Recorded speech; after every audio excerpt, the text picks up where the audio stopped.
akhrij nafsaka, keluarkanlah dirimu, keluarkanlah nafsumu, lepaskan maksudnya. Wal khalqa, dan makhluk sesamamu semuanya, keluarkan semuanya, buang. Min qalbika, dari dalam hatimu. Jangan disimpan, jangan dirawati, jangan diimbuh dalam hati, udah buang semuanya itu. Kosongkan hatimu dari apapun, ya, termasuk nafsumu juga dan sesama kamu semuanya. Wamla'hu bimukawwiniha, isilah sepenuhnya hatimu dengan yang menciptakan nafsumu dan yang menciptakan sesamamu. Buang semua nafsumu, buang semua makhluk Allah ini, isilah hatimu sepenuhnya dengan sang penciptanya, yaitu Allah Subhanahu wa ta'ala. Hatta yaridu ilaika takwin, sampai terjadilah penciptaan itu. Hada syai'un, mahada syai'un, ini adalah bukan sesuatu. Yaji'u bisyamin nahari wa qiyamil lail, ini tidak datang serta-merta hanya melalui puasa dan bangun tengah malam, tidak. Untuk mengosongkan hatimu dari semua makhluk Allah itu tidak datang begitu saja, tidak tercipta begitu saja dengan mudah melalui cara puasa dan bangun tengah malam. Lakin bitaharatil qulubi, tapi dengan pembersihan hati, dengan pensucian hati. Kembali kepada kita memperbaiki hati kita, ya, supaya hati kita suci. Wasafa'il asrar, dan kejernihan palung hati kita, sir kita, hati kita. Karena nanti hati dan sir, qalbun, al-qalbu dan asir itu dua hal berbeda. Saya mencoba berkali-kali untuk menerjemahkan dalam bahasa Indonesianya. Asir itu palung hati, artinya bagian terdalam yang ada di dalam hati yang tidak bisa diungkap, yang tidak bisa diketahui, yang tidak bisa diintip oleh siapapun. Sekalipun malaikat pun tidak akan bisa mengintip sir kita. Yang tahu sir kita hanya Allah Subhanahu wa ta'ala dan diri kita sendiri. An ba'dihim rahmatullah alaihi, ada orang yang bercerita, annahu qala, dia mengatakan, asyamu wal qiyamu khallun wa baklun alal ma'idah. Jadi puasa dan bangun tengah malam itu hanya merupakan makanan dan sayuran saja, ya, yang ada di meja makan. Puasa dan bangun tengah malam itu sama dengan kopi dan rokok. Saja kopi dan rokok di atas meja, hanya makanan dan lauk pauk. Wa ta'amu ghairuhuma, ya, tetapi makanan yang sesungguhnya adalah bukan itu.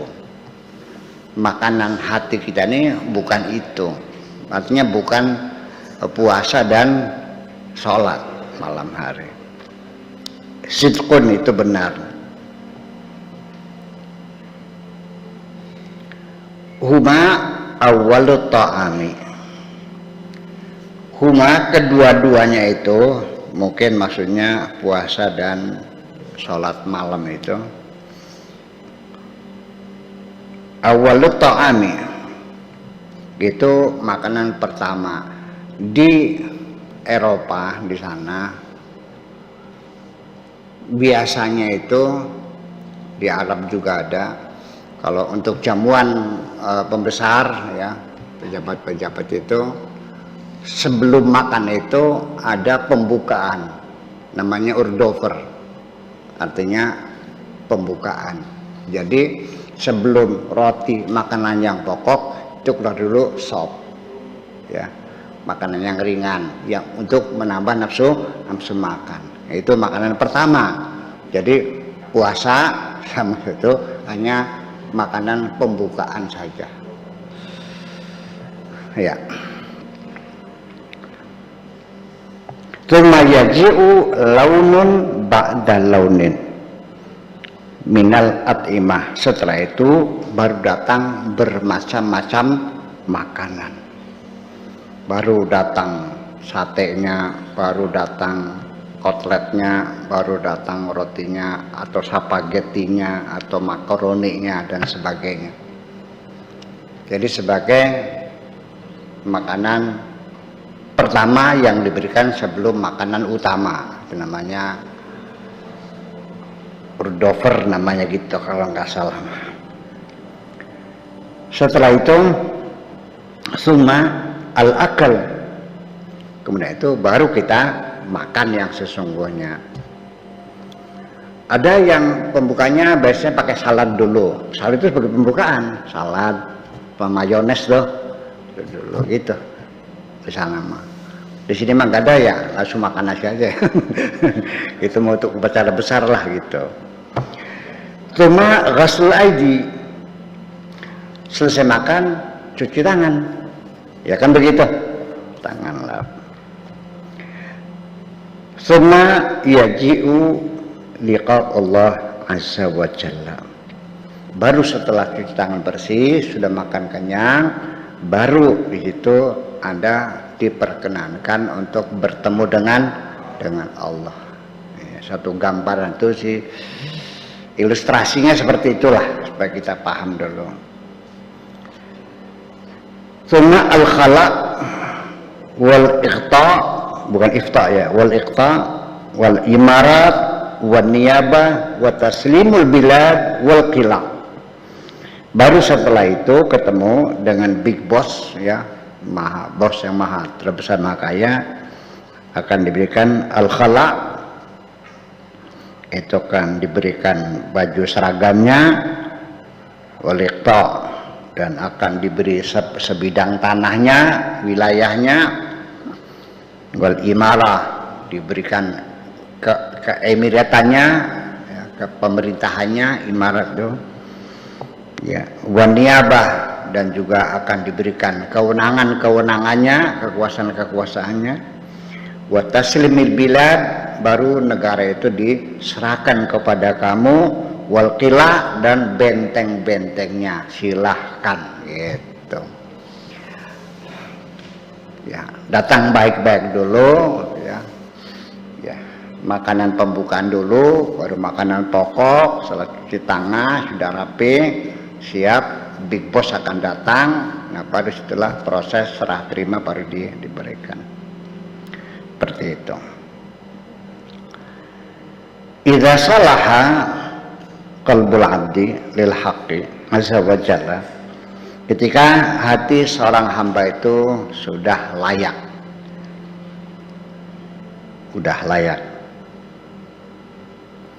artinya kelayakan hati itu ya baik, hatinya mulia, tulus ya, ada kesetiaan ya. Kalau kita di pemerintahan ya, untuk pendidikan terakhir untuk para decision maker itu namanya Lemhanas lah. Gitu. Iya dong, penting sekali. Ada pelatihan dulu ya, diklat dulu ya. Kalau kelasnya kabin jadi diklat lah. Kalau jenderal ya Lemhanas dulu. Ya, kalau orang dari kolonel mau ke jenderal itu mesti ikut Lemhanas dulu ya, menjadi gubernur segala macam dan sebagainya gitu.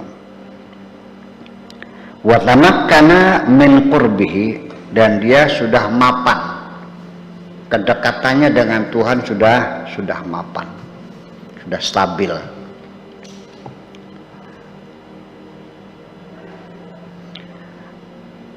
U'tiya al-mamlakata was-sultanah, baru akan diberikan kerajaan dan kekuasaan fi aqtaril ardi, di segala penjuru bumi ini.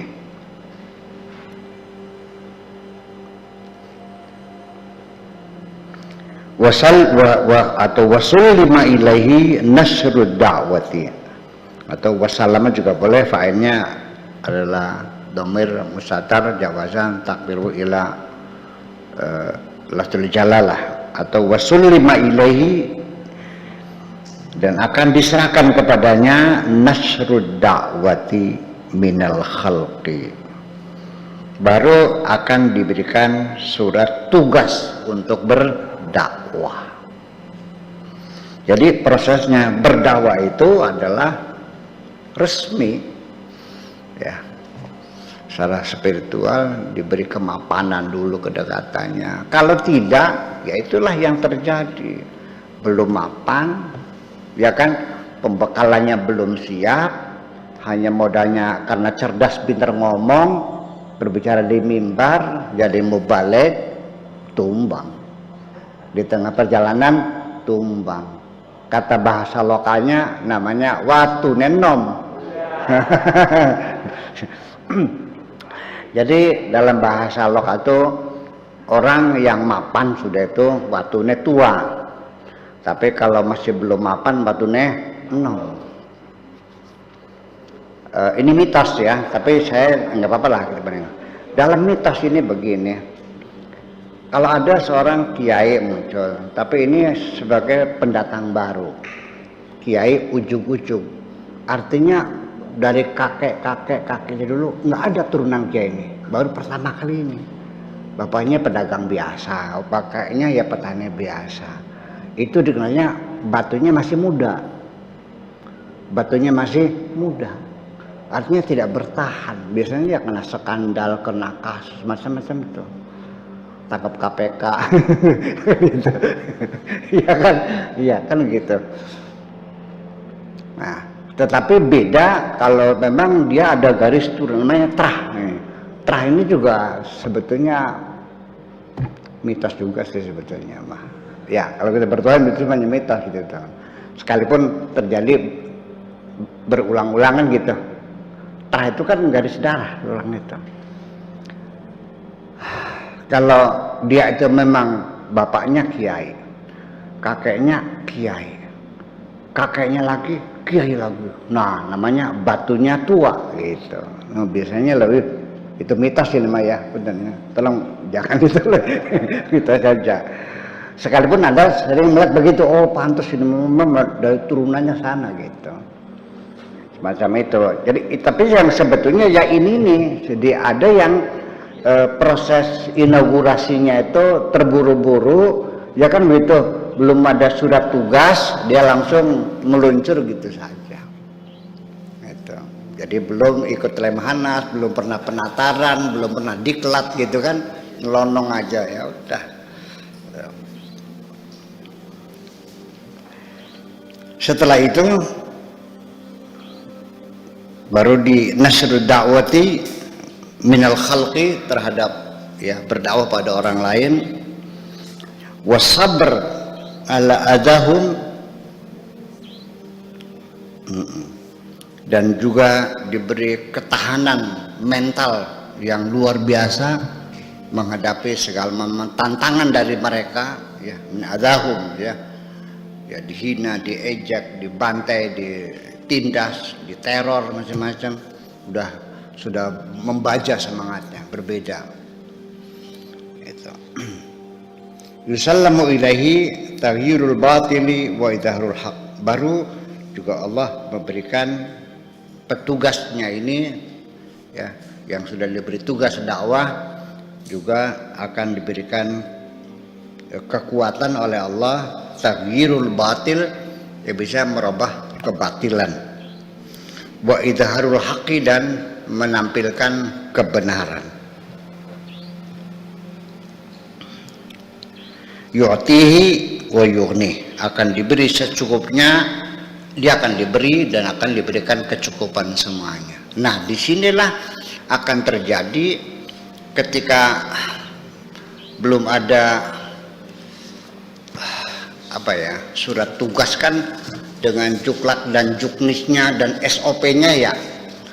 Karena dia tidak punya SOP untuk menyampaikan kebenaran, untuk melawan kebatilan, malah akhirnya bukannya semakin baik, malah semakin hancur. Ya, melawan kebatilan dengan cara yang batil lagi, ya jadinya batil juga. Yang tadinya ingin memperbaiki malah rusak, yang bukan ahlinya. Ada TV rusak, dia nggak ngerti, memperbaiki TV tambah rusak atau tambah benar? Rusak. Ini bukan ahlinya memperbaiki moral, dia memperbaiki moral, akhirnya ya malah akhirnya menimbulkan perpecahan. Bukan mempersatukan, malah menimbulkan perpecahan. Malah akhirnya menimbulkan permusuhan di antara kita. Terjadi kan? Nah, ini sudah dikatakan oleh Syekh Abdul Qadir Jailani itu sekian ratus tahun yang lalu. Iya, sudah 900 tahun yang lalu, ini sudah lama. Semacam ini terjadi, bukan hal yang baru. Makanya sebelum Anda diberi tugas resmi untuk berdakwah, ya yang penting berkelakuan baik aja lah dulu lah.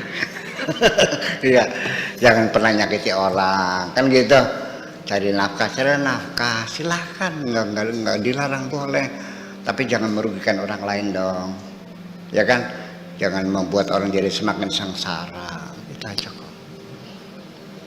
Ya, ambillah hak Anda sesuai dengan porsinya, jangan kebanyakan ngambil dong, ya kan? Itu aja kok. Sampai mendetail ya, kita hidup baik-baik saja. Kita sebagai bos punya perusahaan, itu aturannya gimana? Yang benar gimana? Kalau sudah waktunya gajian tanggal 1, tidak mau tahu saya bagaimana caranya itu buruh dibayar. Sekalipun Anda harus jual apa, pinjam dari mana, terserah. Yang penting buruh segera dikasih upahnya, jangan sampai keringatnya kering. Itu aturannya. Ya, adu ujurahum qabla an yajufa irquhum, bayarlah upah mereka sebelum keringatnya kering. Jadi nggak ada sistem rapel-rapel gitu. Nanti kita bulan depan yang nggak ada, nggak bisa. Anak istrinya nangis dong, buat makanya apa? Ya, kalau Anda sudah nggak sanggup lagi menyediakan gaji yang wajar, ya sudah di PHK aja, kan lebih terhormat kok. Kasih uang kededehnya berapa gitu. Iya dong, gentleman, jangan menyiksa orang dong. Kerja udah gajinya terus gimana? Mereka kerjanya kontan kok, masa bayarannya ngutang? Ya seperti itu saja, itu sudah hebat. Nanti orang itu, Anda tidak usah banyak ngomong, Anda banyak berbuat dengan yang baik, nanti Anda akan dicontoh oleh orang. Itu saja berdakwahnya. Ini boro-boro ngajak orang jadi baik, jadi benar, malah dia tampil berdakwah tapi isinya menyalah-nyalakan orang. Ada nggak? Gimana? Ini Anda menyampaikan pikiran Anda atau menyalahkan pikiran orang lain? Yang Anda salahkan, mereka punya argumen kok, kenapa nggak Anda tanya? Ini kan lagi suasana lagi begini. Apa itu begini salon?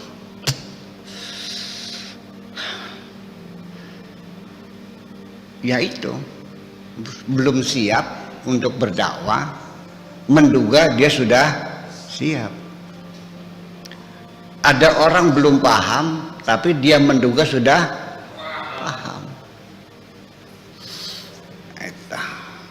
Nah kalau begitu tuh istilahnya namanya seperti katak dalam porong. Durung sugi perang sane. di daerah Junti. Jadi teman ya Junti. Camat ini punya sawah 2,5 hektar, rasanya paling kaya sendiri. Wah, petang gitu. Siapa lawan aku? Begitu ke Los Angeles gitu kan, tukang kebunnya rumahnya Michael Jackson. Gaji bulanannya lebih gede dari penghasilan tanah 2,5 hektar tuh. Ya kan, baru terbelalak.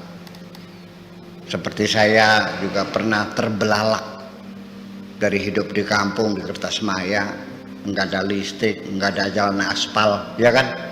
Kalau malam juga suara berdentung, tung tet gitu tuh, pakai lampu cempor. Keluar negeri, lihat London, ya Allah, lihat kota London. Kalau begitu saya nih baru di atas binatang sedikit aja kok. Iya, berak masih di sungai apa yang beleding gitu. Ya kan begitu. Itu, ya seperti itu. Jadi kita jangan terburu-buru menganggap kita sudah sempurna. Belum. Malah kena hati-hati. Ini penting sekali. Ini kadang-kadang yang menyebabkan orang lupa diri itu karena terlalu banyak sanjungan loh. Harus hati-hati. Sanjungan itu menjerumuskan loh. Masih mending dicaci maki, orang semakin kokoh daripada disanjung. Jangan sering disanjung. Iya, makanya salah perangsa. Salah perangsa itu. Iya.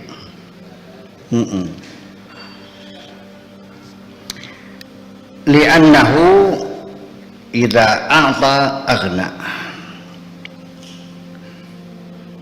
Karena Allah itu kalau ngasih ya sudah secukupnya. Kalau Allah yamla'u batnahu akan mengisi segala perutnya. Hukman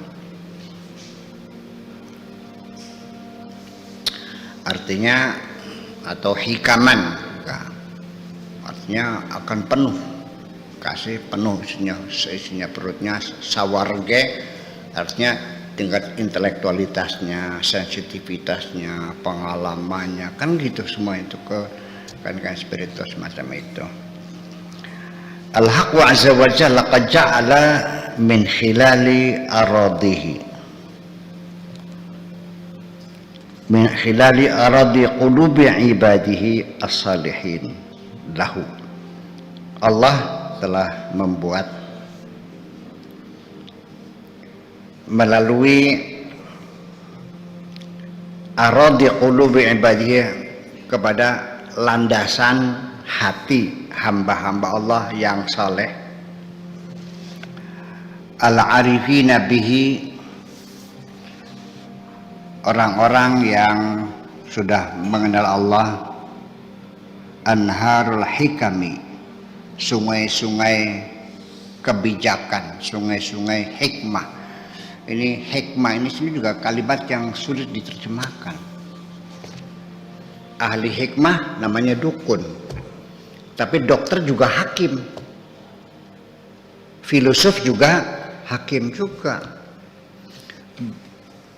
Berkat rahmat hikmat ya, hikmat kebijaksanaan, hikmat. Jadi apa hikmat? Filosofis, artinya bahwa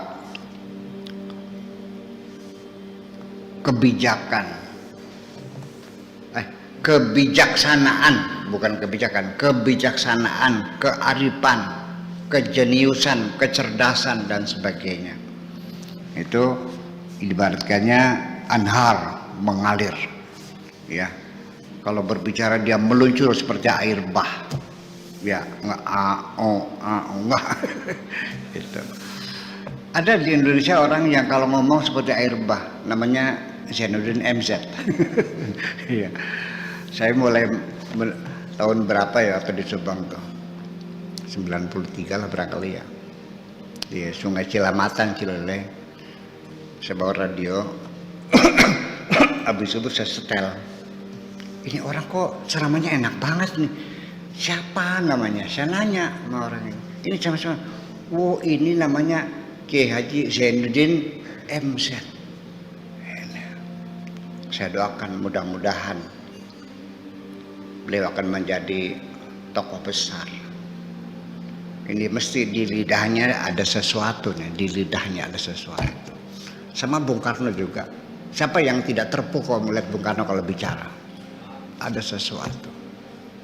Itu. Mudah-mudahan istiqomah. Iya, saya doakan. Ya, menuju tidak ada begitu. Sangat memukau. Itu semuanya anugerah Allah.